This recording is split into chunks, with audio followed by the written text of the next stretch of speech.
Great intro, huh? Absolutely. Good on, Mike. How are you, Maurice? Doing good. Hey, long time no see, right? Yeah, it's been a day. Well, we want to thank everybody for joining us for Game 23 of the Real Racquetball Show. Yep. We want to hope that you like the show.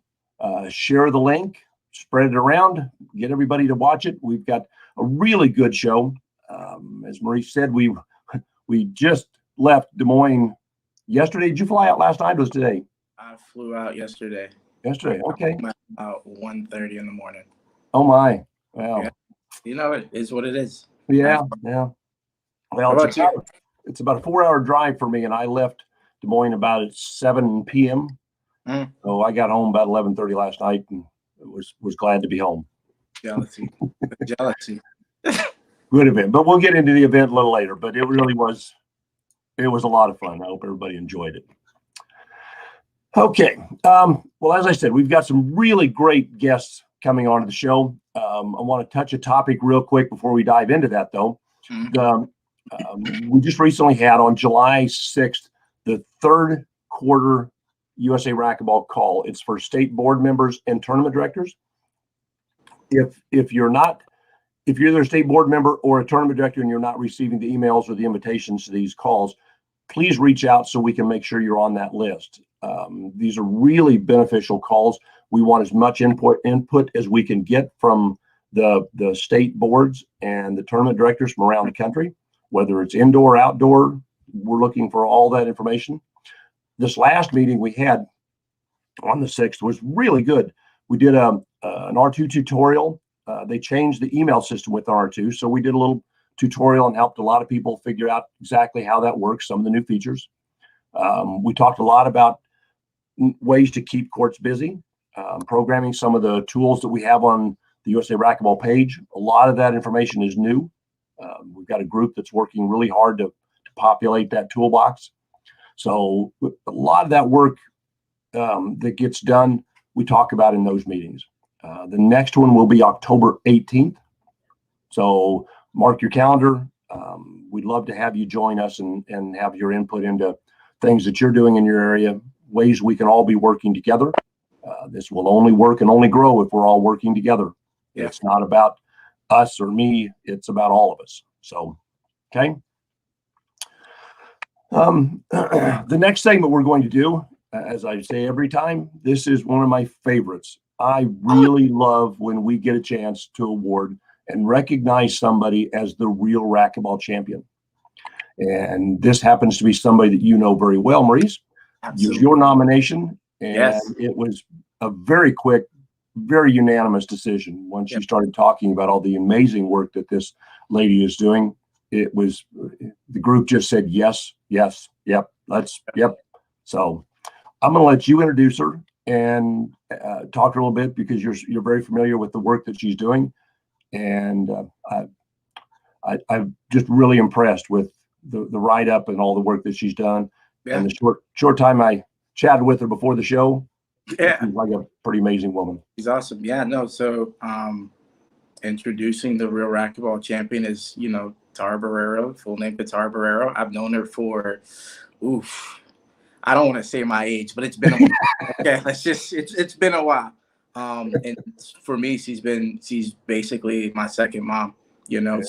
She's one of the few women who's actually pulled me aside after a match and has laid into me because on a court. But so the reason why I nominated her is because she's the type of person who would rather do and just give. And if anyone ever needs something and she's able to do it, she's going to do it and not ask anything in return. And so because of that, she also doesn't like being recognized. Like, she just doesn't. I don't know if because she's shy, but it's like she speaks publicly. I don't know. And so for me, it was not because of the fact that I've known her for a while. It's because I'm looking at the body of work that she's accomplished in the time she does it. She's a full-time mom. She has a full-time job, and she's able to do these things and also run a successful event for over a decade. And I've been lucky enough to be a part of them, and I see the work that goes into it. And so for me, I believe the real racquetball champion is Tara. And so I'd love to bring her on so we can chat, so everyone can meet her. Fantastic.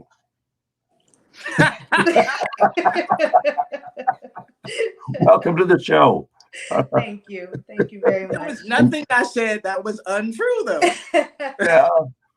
No, that is extremely kind. Thank Yeah. you. So, Thank you, really. Congratulations. Yeah. Thank you. I'm so impressed with the work that Maurice has told us about you. So congratulations. Thank you. It's not me. It's several of us, including Maurice. It was just an idea that turned into an explosion. So, Tara, explain everybody, what is it? What did you take as a simple idea a while ago and blossomed into this fully sanctioned event? Okay. So there's a little bit of history. I started playing. I'm slightly older than Maurice by 1 or 2 years. Exactly. Just 1 or 2. Exactly. But I started playing racquetball as an adult in 2005.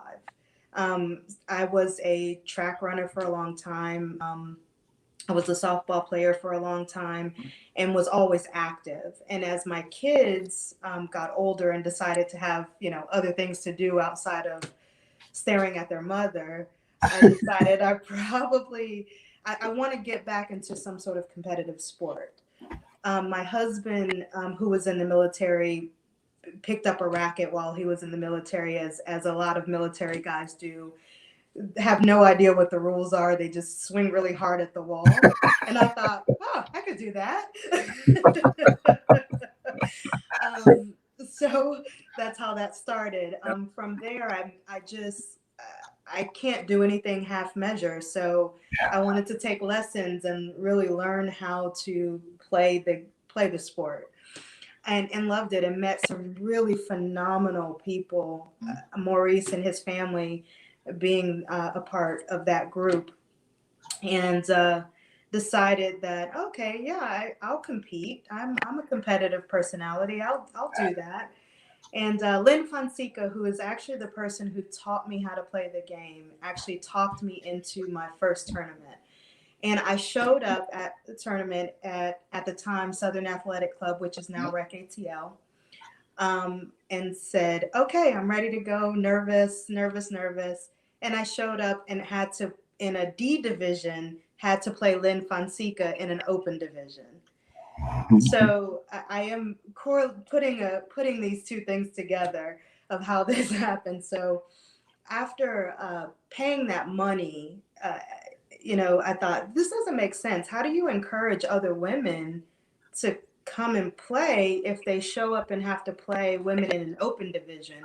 And Right. as a D player, you don't know what an open division means. Yeah. You just show up and you think you're going to play people who are as terrible as you are, who have no idea what the rules are, who thinks 2 bounces is appropriate. You just have no idea and scared of the back wall. And so from there, Lynn and I had a discussion about we should probably have some women events to try to encourage other women. Fast forward just a hair, I graduated to the C level, so I was really on my way at that point. And I decided, this is silly. I really want to encourage other women to play. So let's start having a women's event. I invited a bunch of women that I'd met to one of the local clubs that would allow us to come in not a tournament format, but somewhat informal format to meet. It was about 20 women, including Lynn and myself and some other ladies around. And we met and had a great time. And I said, we should all throw a little bit of money in the hat and donate it to something that is beneficial. We're all getting together anyway. We can afford our own Gatorade and bananas. We just, let's throw a few bucks in the hat and donate it. And I promise you that's how that started. That it started as a terrible racquetball player that wanted to play other terrible racquetball players and run around the court, burn calories, and do something for other people. My professional world is radiation oncology, which in layman's terms means that we treat cancer patients. And I have as my husband would say, a natural gift to give. I really do believe that's why I walk this earth, is that I want to give. And so combining a sport with giving just made sense as I actually learned how to play the sport, not afraid of the back wall, and could actually play in an open division. It just became better because you get to meet more people. Obviously, when the better that you get, people recognize you and people want to play with you. And so we developed Hope for a Cure out of 20 women that just wanted to learn how to play. Some knew how to play, and from there turned it into a real tournament that produced a lot of money to be able to give to people who are going through cancer treatment or loved ones who had just lost a family member who needed assistance because they were a provider and now they've lost that provider. So we did it in October and considered a breast cancer tournament because we were inviting, we had, it was twofold. We wanted women to play and we wanted it to be a fundraiser. And as Maurice can attest, in 2 years, it was an actual full-blown tournament. Like it outgrew us very quickly. I didn't believe from 20 women, it went to over 100 women without, we would have to stop. We wouldn't allow any more women to come in. It would sell out in a matter of hours. You would open the link and it would sell out in a matter of hours. And at that time, it was no R2 Sports. We were doing everything, everything manually, sitting at my kitchen table. So how long have you been doing this? When did you start this? Started in 2007. I think it was 2007 was our first year. And 14 years? Our last, and again, 2007, 2008, 2009, we didn't consider those to be the real part of Hope for a Cure. I gave it a name and took everyone's $5 and decided to donate it somewhere. 2010 is the real year that it was a real event. Wow. It was a real event where we really had raffles and more racquetball than you could stand on Friday night because it was a women's event to, again, encourage women to play. We would on Friday nights have all of the men volunteers, so all of the Maurices of the world that were great players that that again, if you weren't an open player or a pro player, you wouldn't have that opportunity to play with a player like Maurice or a Shane Carmelin or an Alan Crockett. You wouldn't have those opportunities. And so we were able to do a pull from the hat with all these guys and do mixed doubles. And that was an event all by itself. Absolutely. Well, that sounds like a lot of fun, especially get those ladies hooked up with like some of the open pro players. That's incredible. So how many of the players that were the original 20 or so are still playing in the current ones? Every one of them. Every one of them except for one, only because she moved out of the country. Okay.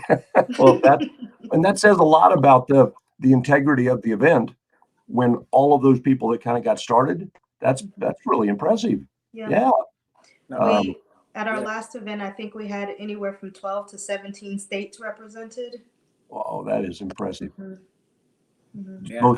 It's for me. Obviously, I can't play in it, but I volunteer. I think I've missed one, and I think that was the first one because I didn't know about it. And so from all the other ones, I've been there. It's for me. It's one of the events I'd equate it to a women's U.S. Open. No lie, just because the women you have the choice to play one or two events, and sometimes you really play more racquetball than you want to play. Like you meet so many women. We're talking about, let's just say 80, which we know it's more, right? That's 80 women you can connect to all across the state. And it's not just regular tournament food. No, Tara goes all out, like all out. Like, more food, more drinks, more hospitality, talking about massages, nails, gift bags, sponsors, the raffle, the 50-50 raffle, the connections and contacts that you get.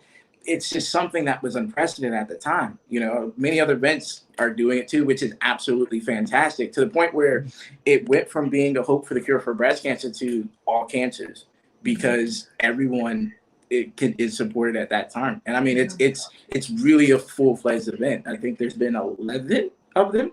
Yes. So it's a fantastic event, and I'll always support it. Same with Amy, right? I'm going to always support it. There's no questions asked. And then on Friday, you know, we might wear outfits once in a while. That was old though. That was back in the day. I don't do that no more. But you take it to make anything I can do to help the women have fun playing racquetball and enjoying it and wanting to come back and wanting to spread it to their friends. That's what, you know, I wanted to become a part of it. And Tara graciously allowed me to be a part of it. So I'm always annoying her as much as I can while helping, you know? He says graciously, he and his brothers have been a part of it from day one, specifically his twin and his dad. His dad, actually, I have to give a big shout out to Mike, was the biggest cheerleader of this idea from the moment I mentioned it. He was such a cheerleader. He was phenomenal.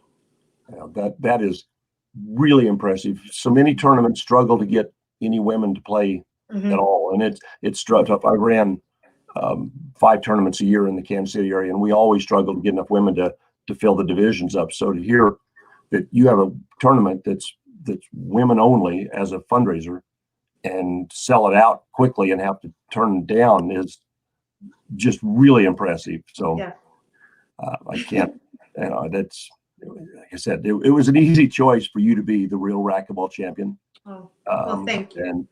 And I love the story, and that was, you know, a lot of the motivation for this recognition is we want to get people like you that will come on here and tell everybody else that think, well, this can't be done, and there's just not enough women to play the game, and it's just terrible.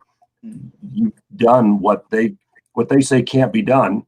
You just created and have been doing it for years, and that's really impressive. It will the hope is it motivates others to do the same thing, and it's I just absolutely cannot thank you enough for all that you do for racquetball. Oh, thank you very much. I appreciate that. Thank you. Yeah. Well, unfortunately, I would love to stay and keep talking about this. I know Maurice would also, that we could probably spend an hour. But we kind of have to move on to our next segment. So thank you again. Congratulations. And if there's ever anything we can do as USA Racquetball, if you need anything, please give us a call and we will jump up and down to help. I saw a note on here that from, you probably may have saw our next guest, excuse me, Erika Manilla says, how do I sign up? I want to sign up now. So thank you, Erika. Thank you. I love it. My guess is because of your story being told, you're going to have a lot more people calling you. Fantastic. Maurice loves this already. He sees me run around for months. Pulling my hair out. Fantastic. That's why it's so short. Yeah. Well, thank you again. Thank you, Tom. And thank you. Just keep up the great work, please. Congratulations again. Thank you so much. You guys have a great night. Thank you. Thank you. Bye. Wow. Oh, man. She's so gracious about it. Like it's a year-round planned event. Like it really is. I mean, from as soon as the October one ends, that Monday planning starts for the next one. Like really, yeah, for real. Like it's a lot that goes in it to run a successful event. That's what you have to do. You do. And so, like I said, 11. I've missed one. Yeah, and I love every single one of them. I hope everybody takes away the right message from that, in that you can do those things if you do them right and put on a good event. It being a women's only event and selling it out that fast, that many, that's just impressive. So that's cool. All right, well, let's move on to our final segment. We've got 2 very special guests to invite on. Yes. It's two of our newly crowned U.S. team members, Rhonda Racich and Erika Manilla. Erika, Rhonda. Everybody here, give them their flowers.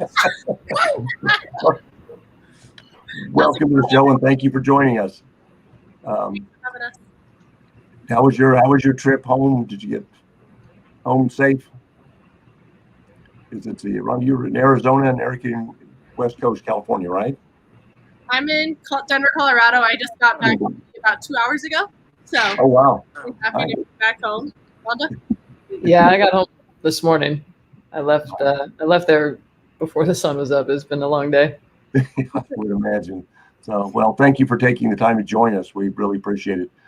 Well, again, congratulations on being crowned as the new Team USA members and the women's champions. I got a chance to watch some of your matches, not all of them. Tend to have to run around a little bit, but it was really impressive. You both played extremely well this week. So thank you so much for all the dedication, and look forward to watching you play some international competition and bringing home some gold for USA. Cool. Yeah. So it was a little bit of a different event than what we had originally planned 6 months ago. COVID's been making us shuffle things for a year and a half now. So this wasn't any different. And so, Rhonda, I'll start with you. Give me your impression of the event kind of overall and what you saw as some of the highlights of it, things you really were impressed with. Well, first and foremost, I mean, the way you guys were able to put it together and pull it off in such a short amount of time, especially after St. Louis got canceled. And then the venue, I mean, there could be a collective groan. You say Iowa, but no, Iowa's got great corn and a great band, and but I mean a lot more other things. I'm being silly, but actually the facility was incredible. That Y I heard used to be a convention center, so they had a lot of space to work with, and I think that they made the most of it. And I thought it was really cool and interesting how they had the courts upstairs. But of course, my favorite part was the fact that the basketball court was 60 feet away from the racquetball courts. So I was in my home no matter which court I was on. I was good. The other thing that was cool, I know it was different, and I know that this was kind of born out of necessity, but it was pretty cool to see all the juniors running around. It was pretty cool to watch them play. It's pretty cool to see them.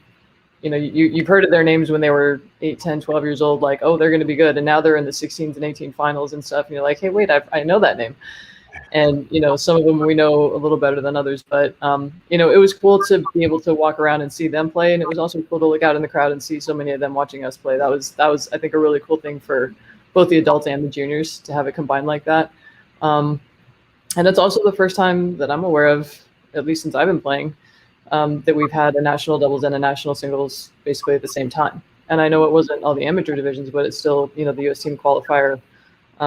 We all showed up and played as hard as we could, the same way we would have if we were doing them as separate events like we did before. So that was interesting. I know that participation-wise, it could have been more grueling had we had more matches, but the way everything shook out under all the circumstances and, post-COVID and scrambling after St. Louis and everything else, I mean, it was kind of like the movie Jaws. I mean, Jaws would have been a B movie at best if everything worked out, but because everything went wrong and they had constantly had to adapt and come up with something new, it turned out to be one of the best movies of all time. So I think that that's kind of the way you guys pulled off this event. It was pretty cool. Cool. It's great to be a part of it. Yeah. Erika, what was your highlights? Well, you've been on Jaws all weekend. I don't know what. All she's been talking about is literally Jaws. I watched it over the weekend. It's not on TV. But no, it was definitely a great, fantastic event. Same as Rhonda. I mean, I've been growing up through juniors. That's the reason I got into racquetball. I started at the age of 6 all the way to 18. And so to be able to, it was so crazy. I was watching Heather and Julia, Heather Mahoney, Julia Stein, and I was just like getting so emotional watching their match. And I don't like being like not an emotional person. Like I am, but I don't like it. It's like watching their match and I'm like, oh my gosh, they've grown up so much. And then to just see all the different juniors and how much talent we have, it's just, it's insane. It's so exciting going forward because they are the future. And so it was just an honor to be able to watch them. It was an honor to help Annie Roberts out. Like, that was absolutely incredible. I like being in the court, not outside the court. But then to be able to play with Rhonda, I mean, that was a blast. And definitely a huge highlight was being able to speak at the ceremony at the end. That was a huge honor for me as well. So a great, fantastic event. Good speech, by the way. I tried. Now, for speaking of which, for anybody that didn't watch the celebration, the ceremony live, it's recorded. It's on USA Racquetball's Facebook page. You really is worth your time to go watch. It turned out so well, and we had seating for 250, and pretty much all the seats were taken. So to have that much support from the juniors, the parents, the coaches, the adults, it was really impressive. The section you really don't want to miss is the speeches from the 4 adult athletes. They were incredible. I had parents coming to me telling me how emotional they were watching and listening to the speeches. And Erika, yours was one that they mentioned specifically because it gave them goosebumps. So thank you for that. And afterwards, we have already started talking about next year's event and how we're going to make something happen that's similar, because that was very cool. But the competition seemed like it was all of the top players were there for the most part. Not everyone. Some of them just weren't able to make it, and we really, really missed having them on the courts. But for like the juniors, the numbers were down, but the top players were pretty much all there. So the juniors competition was incredible. Most all the first rounds were much more difficult than they have been in the normal juniors. So you mentioned a little bit about watching some of the juniors play and some of the ones that stood out to you. Did you watch some of the early rounds up through the finals? Seems like about the 12, 13, 14-year-old is when they start developing. When do you notice a player and go, wow, this one's got it? Rhonda, when do you think you see that, or when did you notice that in yourself? I mean, I don't know. I think you can just kind of tell by, especially the kids that are kind of walking around that constantly have a racket in their hand and they're looking for that open court between matches. That was me. I was the kid that just let me find some place that I can go swing at a few more shots. So I think that kind of shows the desire and the fun. You know, I mean, one of the questions I get asked a lot, because I've been around for 175 years, is why, how have you not burned out? And it's because I still love what I do, and I love what I do because I make sure to remember, like, it's a game. It's supposed to be fun. If it's not fun, probably shouldn't be doing it. And I don't have to play racquetball. I get to play racquetball. I enjoy it still. It's like, when you're in school and the bell rings to go to recess, you get to go play. Well, that's how I feel every time I get called to a court. I get to go play.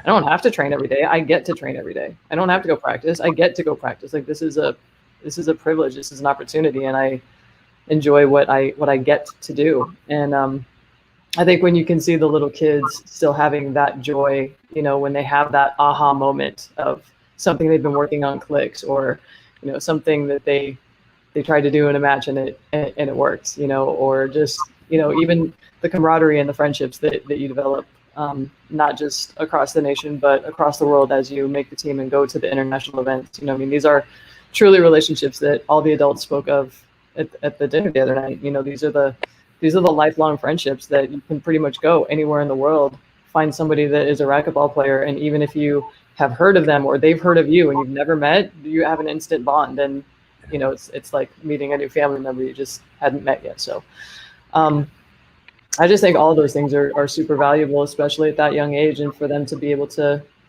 be surrounded by that in the event like we just had it. And again, you can see it not just by the results, but you can see the ones that are enjoying it. You can see their hunger to get better, and you can see that they're excited and anxious to get to the next event to play, to see their friends, and to showcase the skills that they're working on.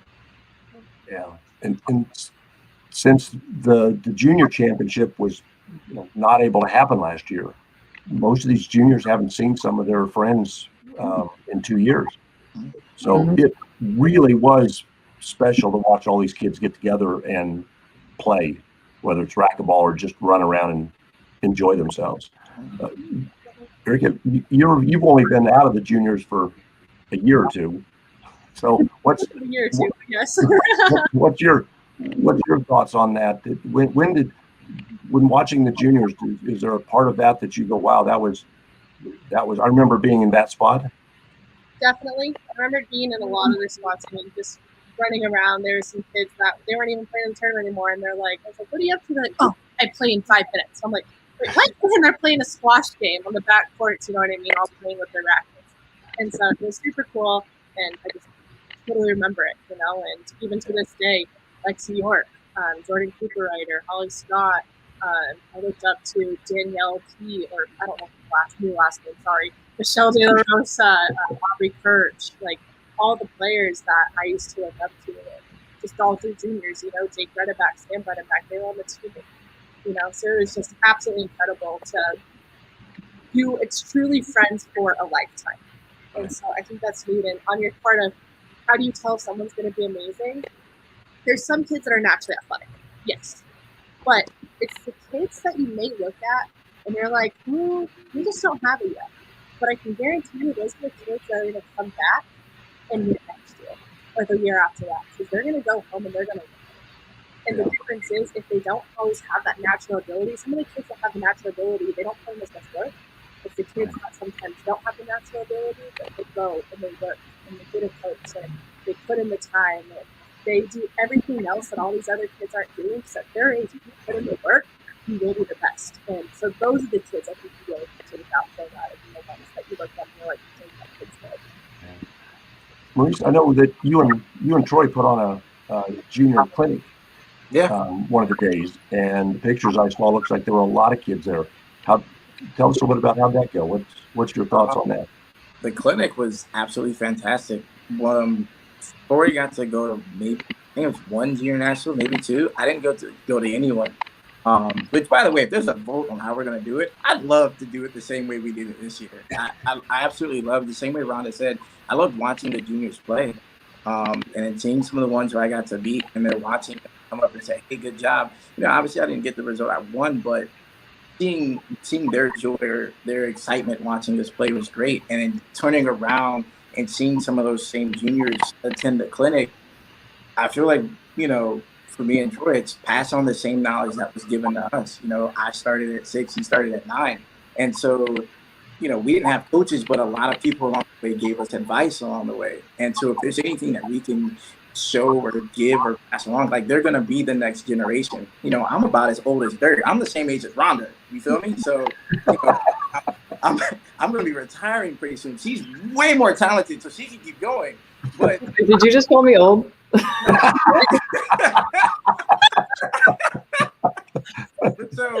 don't think that's what he meant. You feel me?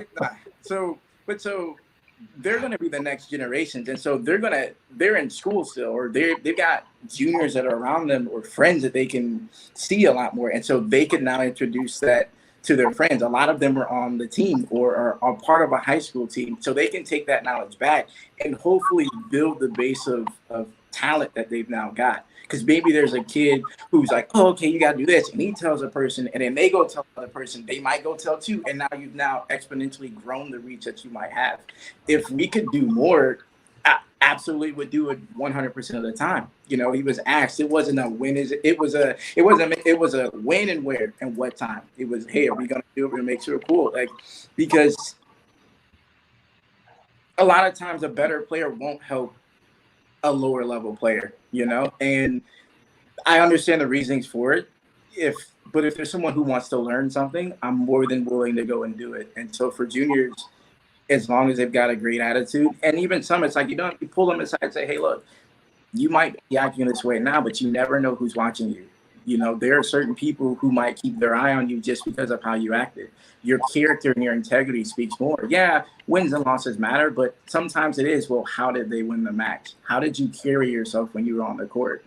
What was your sportsmanship like? To me, that's going to carry a lot more than a win you might have gotten at any time. And so a lot of things that I've gotten isn't because I've got the accolades, right? We've got a double repeat doubles champion and a 12-time national champion, right? Like I'm over here like, right? These people. You know what I mean? So, Wait, one more time. That's one off. That's all we get. So because of that, right? It's hopefully my character speaks for itself. And so if I can instill that in any of those juniors and just say, hey, keep at it. Yeah, it's going to be tough. It's hard. It's not easy. But on the back end, it is so much more rewarding, and you'll meet lifelong friends from it. You know, I enjoy seeing everybody at tournaments. I enjoy meeting everybody in person, new and old. Like, hey, how's it going? And so, you know, hopefully I can see more of those people at US Open. And anytime a junior clinic needs to be ran or offered to me, we're going to take it almost 100% of the time. As long as I have to go walk on the court. Other than that, I got you. Well, I was impressed that there was that many juniors wanting to take a clinic at a national championship where they are the some of the best players in the country, still wanting to learn, still looking up to the adults, which was the motivation for combining this, was to motivate the juniors to see the best in the U.S. play and how they compete and how they carry themselves. And I heard from so many of the adult players in watching the juniors was just as inspiring that, my goodness, look at this. This is these young athletes are looking up to us. We have to carry ourselves special. So I don't know, Rhonda, did you get that sense from them? Did you get a lot of them to come around and talk to you? I mean, yeah, I ran into them in the hallways. I'd run into them, you know, even through the basketball court between matches, and you know, obviously right outside our courts during our matches. And you know, they all just had that enthusiasm. You know, they all had that look of, you know, either they're getting ready to play or they just got done. And whether they won or lost, I mean, I personally did not witness a single tantrum from anyone. Everyone just looked happy to be there, happy to, you know, see their friends, happy to be around racquetball again. And, you know, like we said earlier, you know, trying to run down and find an empty court in the back or even the squash court if need be, and just, you know, be able to run around and engage in a little friendly competition. So, yeah, I was super impressed with, you know, all the juniors, not just how they played, but how they interacted with us, how they interacted with each other, you know, between matches and off the court. Erika, what was your experience with the juniors? Did you get a lot of them to come talk to you? Definitely. I mean, it's incredible. I mean, I'm pretty speechless when it comes to the juniors, because not only do I hope that Rhonda and I are leading a way for them to follow as ladies through USA racquetball, but not only that, but they also inspire me. So it's kind of cool to see both. It's cool to see it as a 6-year-old when I first was looking up to them and being like, oh, what? Like, my dad was telling a story on how him and Adam were hanging out one day and they were watching one of the older guys, and Adam looked at my dad and goes, do you think I'll be able to hit that hard? And so from taking that all the way to possibly being that athlete now and just wanting to continue to get better, because we all have room to continue to grow in our games. So they inspire me just as much as I hope that we are leading the way for them, especially being ladies in sport. Yeah. Well, I'll tell you a quick little story. I was watching, I think it was, you two were warming up for a doubles match. It might have been your semifinals. And I was standing there watching you guys warm up, and one of the juniors came up and was probably in the 7-8-year-old range, and it kind of nudged me and says, "That's Rhonda." And I go, "Yeah, it is. It is." She hits the ball so hard. And I go, "Yeah, watch. You'll learn how to do that." And she goes, "I don't know how she does that." And it was just really, it was really cool. And it was kind of that moment that you go, wow, this was the right idea. Because that young athlete is going to remember that forever, and will go figure out how to hit the ball that hard. It was really cool. It was something. It was it was worthwhile. So, well, before we go, you guys both got to see that segment we just had. What do you think of that? Was that impressive? Tara just Absolutely amazing. running that women's only event. Yeah.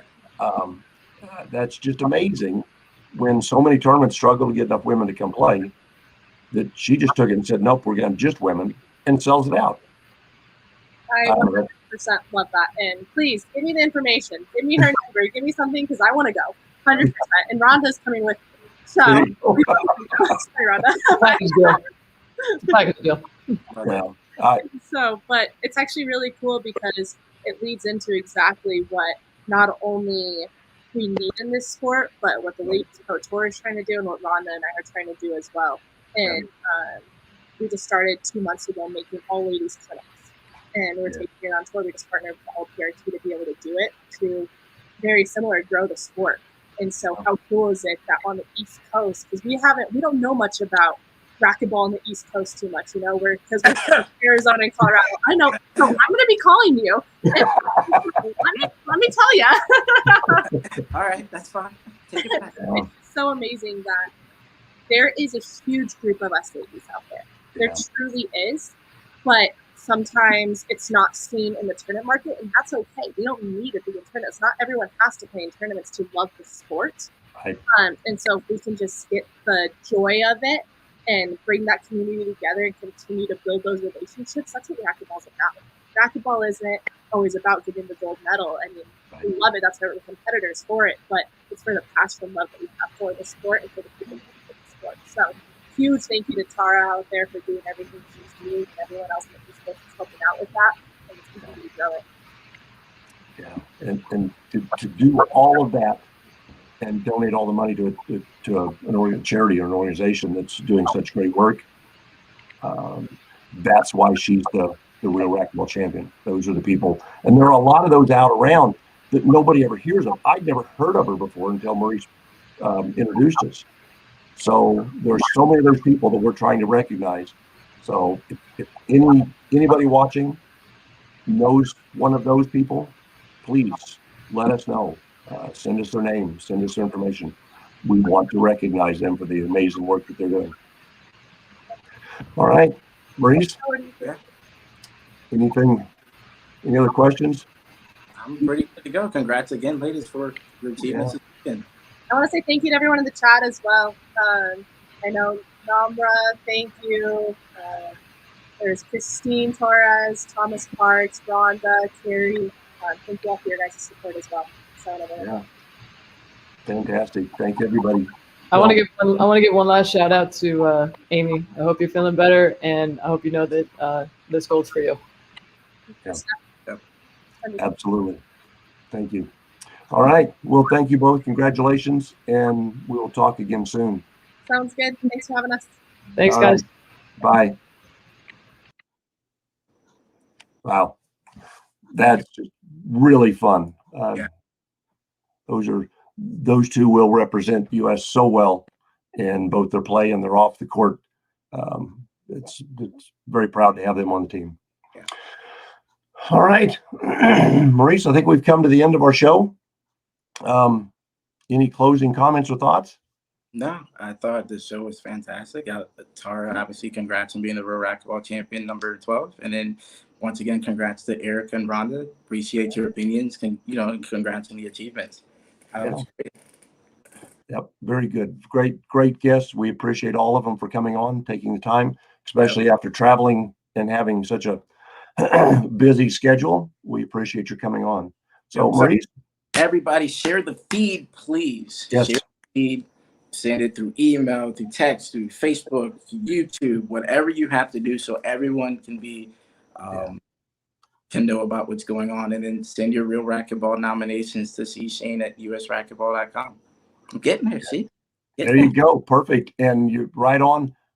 We want everybody to see the stories and hear what's being done in racquetball in areas that they're not all over Facebook taking credit for it. They're not standing up and making big scenes. They're just doing some phenomenal work for really good causes, and we can't thank you enough. So, all right. we will see everyone for game 24, August 2nd.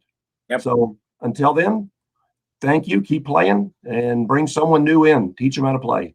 Yep. All right. Maurice, it's been great. Absolutely. Thank you.